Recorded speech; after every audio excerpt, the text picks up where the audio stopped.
Yeah, I was tested positive on March 28th, and I had no symptoms, or I had like very mild one on the first day of when I was tested positive. But yeah, when I got to the COVID center, when I was brought there, I was feeling pretty much okay, and I spent there almost 19 days. And after that, I was transferred back home to my flat here in Shanghai, and I'm in a lockdown right now.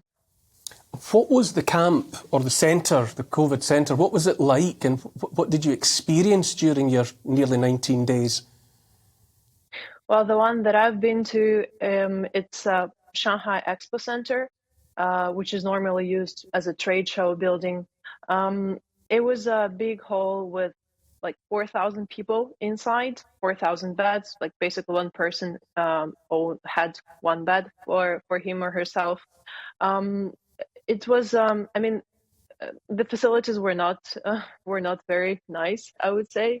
We had no showers, or there were lights all the time, 24/7, which seems to be a common thing for all the quarantine centers for some reason.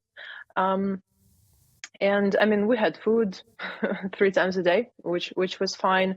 But in general, those conditions, I don't think were really helpful to be treated, to feel better from COVID. What was the atmosphere like among the detainees? What were people saying? What was the mood? Right. I would say that the first week, or maybe even the first 10 days, it was kind of all right. People were holding up, and like we knew that we would have to spend there some time. But after, yeah, I would say like after day 10, people started getting really frustrated and anxious because nobody could tell us how long we would have to stay there or what it takes to get out of there. So there were like a lot of arguings and shoutings. Like people who were in there and med staff with the nurses, asking how we can get out, when.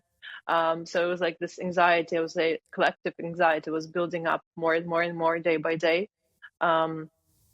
So yeah, it was. Yeah, I think that was also influencing a bit our mental state, the well-being in there, which wasn't like definitely positive or good.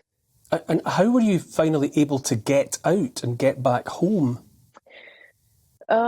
So ultimately, I think it was on April 8th when the government said that you need only two negative tests in a row. There should be at least 24 hours in between each other. The test should be done at least 24 hours in between. And so I actually already by that time had two tests, but then they had to test us again. So I had three tests, and finally that would allow me to be qualified to leave and to get home. So basically, there's like an ambulance that brings everyone's back home to their district. There's no way for us like to get a subway or taxi. There is no public transport working right now in Shanghai, so we would have to wait for the logistics for the ambulance to bring us back home.